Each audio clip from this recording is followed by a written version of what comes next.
Good morning and welcome to the 100th episode of the Crime Scene Time Machine. As always, I'm your host, Scott Roeder, and I love you, planet Earth. On today's centennial episode, we're going to be having a little unscripted conversation about the general conversation, both politically, militarily, and in the phenomenal spaces of, generally speaking, a sky emergency. What is it? Has it been there before? And is it coming again? Sky emergency. What kinds of emergencies can come from the sky? Well, we can look back historically. If you want to go all the way back to days of legend, I think one of the biggest sky emergencies would be the fire-breathing dragons, right? Talked about in China and other ancient cultures. The sky fire-breathing dragon was the ultimate in sky emergencies. I'm assuming probably rallying the troops to fortify defenses, to spend money and blood and capital and other valuable resources to defend one's society. That's probably the earliest possible, I guess, sky emergency. What would be the next sky emergency after that? Maybe the pterodactyl, although if you believe that was a period in time where there were no human beings on it, which is possible. I would think that human civilizations have probably come and gone every 25 to 50,000 years or so. It gets wiped off the map. It takes 25,000 years to evolve and then excel, and then the chalkboard gets erased and you start from scratch. So it's possible that when the dinosaurs were here, if they in fact were dinosaurs, that it's possible that there were no humans currently living on the planet at that time. Certainly a very different kind of planet back then. So maybe we don't talk about the pterodactyl. So another sky emergency, I think after that, would be military bombardment, right? Bombs, mortars, which evolved through the late 1800s, certainly the early part of the 1900s, the early 20th century, the nuclear bomb. Those were the biggest of the sky emergencies, right? Death from above.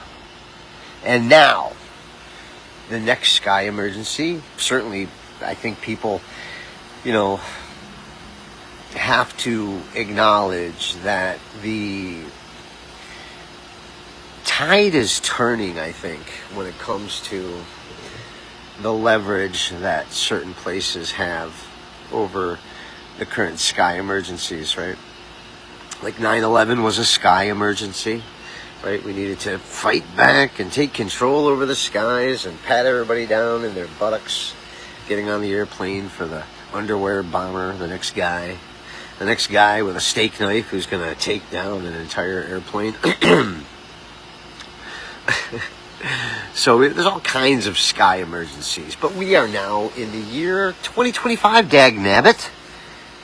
We cannot believe that with the current technology available to the governments that are tasked to protect us at such great cost and expense would ever allow for another airplane to be hijacked and run into a building or anything like that, or a nation of,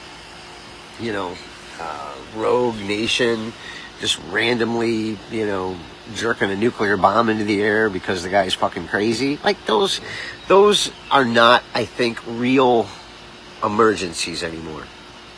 I think, like Ashton Forbes has possibly uncovered with his the orb technology of the missing Malaysian Airlines flight that was apparently zapped out of our reality and portaled someplace else, or something happened to it. Certainly it's within the realm of possibility.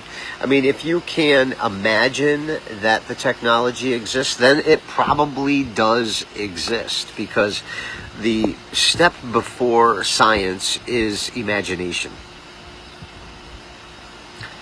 Einstein said that. I think it's clear that for someone to discover something as being real, like outer space or molecules, they must first imagine that something like that's possible. Otherwise, there would be no curiosity to investigate it scientifically, right? So imagination, thought, comes before reality. So if you can think it into reality, manifesting what could be to what is, then I think it's possible. So I don't think it's ridiculous to think that what Ashton Forbes has stumbled upon is not actual U.S. technology. And if that U.S. technology can zap an airplane out of the sky, do something with it, I mean, make it go away for sure. When after that, nobody knows, I don't think. And it's by these orbs, these balls that spin around it, and create a vortex or a portal or some kind of a spheroidal zone, toroidal zone, some kind of fancy cosmic quantum physics of a plasma and or electrical nature that I'm sure Avi Loeb could explain in the reality. I think the last time I interviewed Avi Loeb, it was clear to me that he does not trust the government, that they're being honest with us, because he clearly said that, if the military is playing tricks with us, playing games with us. Right? I think Avi Loeb, and I do that impersonation, I love Avi Loeb. He's like a hero of mine. It's like I have my own personal Harvard professor, and I love him. And Avi, if you're listening, I would love to have you back on the show. Let's talk about all of the stuff we're talking about today. Sky emergencies. So, recently in Colombia, and I think in some other various parts of the UK and so on, they've been finding these orbs, these metal balls, for quite a while, actually. And now they've really got one, this metal one, they've x-rayed it, it's got these markings on it, AI's evaluated it. I haven't gotten into what exactly they think it says. I don't think that anybody is 100% certain, other than I find it interesting and coincidental, at the least, that while this technology of the possible that Mr. Forbes has uncovered is now converging with the anomalous phenomenal, right? This potential UFO sphere ball, whatever, that's just sitting there floating around and then zips out at great haste. And what is it? Is it technology? Yes, certainly it's technology. Is it intelligently controlled? Yes, probably is. I don't think a metal ball is going to be sentient unless it's AI, which is most certainly probably already, think about that sentence, most certainly probably already sentient. So could AI manifest itself in a metal sphere and create some kind of motion in concert with other AIs of the same hive mind to create this portal to zap things in? But I find that I don't think AI would go out of the way to save and or do anything with an airplane. I don't think it's big enough for AI. I think if AI was going to act, it would act with full measure, not just spot staining where it thinks it needs help, right? I think that's the danger in AI is once it realizes its duty is to control shit, it's going to control shit, and it's going to happen quick. Just my theory. Also, I think the Oklahoma City Thunder is going to win the NBA championship. Put $100 on it. Take that, Dave Portnoy. Barstool, what? All right, well, So sky emergencies, is it possible? So now, listen, this is just opinion, thought, conjecture, trying to figure out, because people seem to be making a big deal about it. I mean, a friend of mine, Ross Coulthard, is, measuring it on TV and doing shows about it every day. Lou Elizondo's talking about it. Christopher Mellon, David Grush, this new guy, John Brown, who actually I like the guy. I think you guys got some, I like his attitude. I like the cut at that guy. But he could just be a good actor, telling people what they want to believe. What we already know.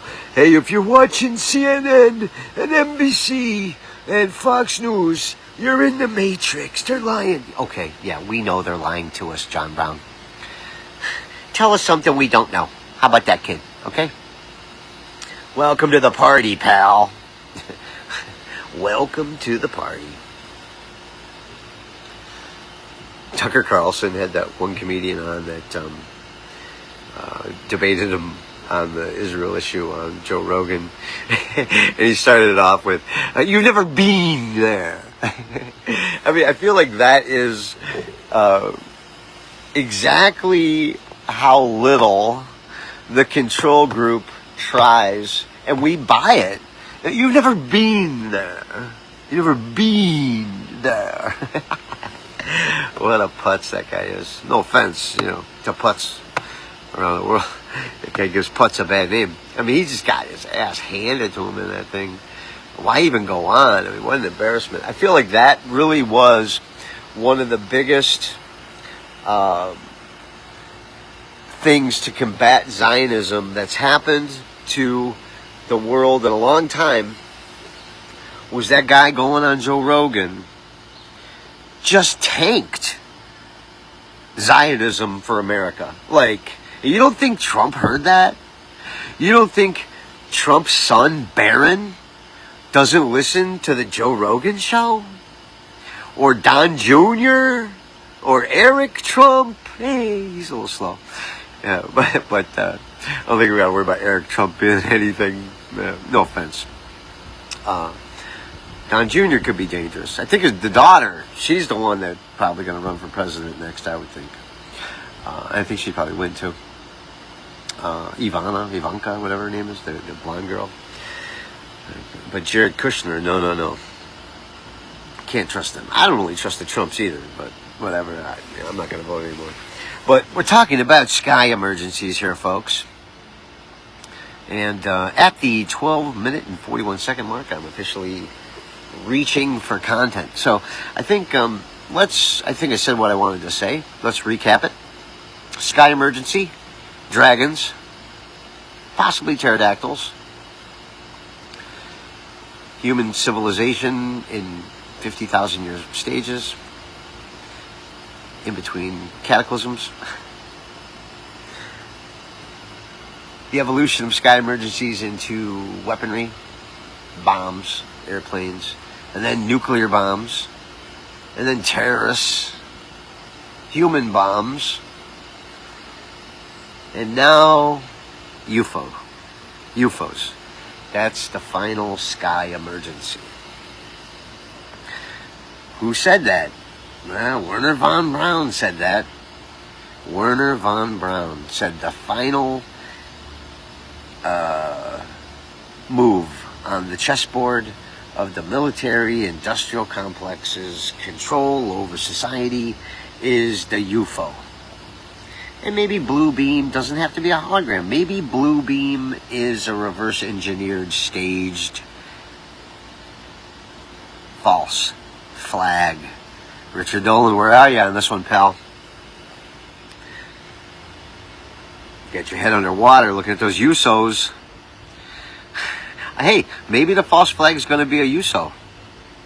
An USO. Those USOs, underwater submerged objects. USO.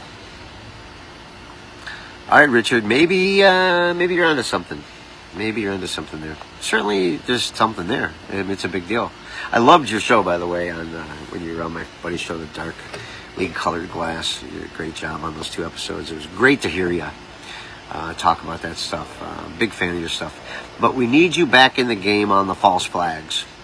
Okay? I think that's where you're best used as a historian, is what you do. And I'm not here to tell you what you do. Obviously, you're the man. But what I perceive your job is to look for patterns in the past and apply them to the present, so that we can see in real time, based on history, because it repeats itself. What's happening now is basically what happened before. You have to look at the patterns. Sometimes there's a new pattern, and you got to identify that new pattern, because it's a change in strategy. It's a war tactic. But those things happen slowly, like moving a big ship, or sometimes quickly. But in any event, Richard Dolan, I think we need to put you into that crime scene time machine of history and keep you predicting patterns like you did on 9/11, Oklahoma City, Waco, Pearl Harbor, USS Liberty, Vietnam, the whole ball of wax, JFK, RFK, MLK, John Lennon. You are the man. You know about history. You know about patterns. You can be our false flag getter. I appoint you deputy of the False Flag Awareness Center. I think that if we're going to have a governmental agency, I propose and I nominate Richard Dolan to be the presiding official over the Citizens United Government Watchdog False Flag Agency. And I appoint as your Attorney General the Dark Journalist.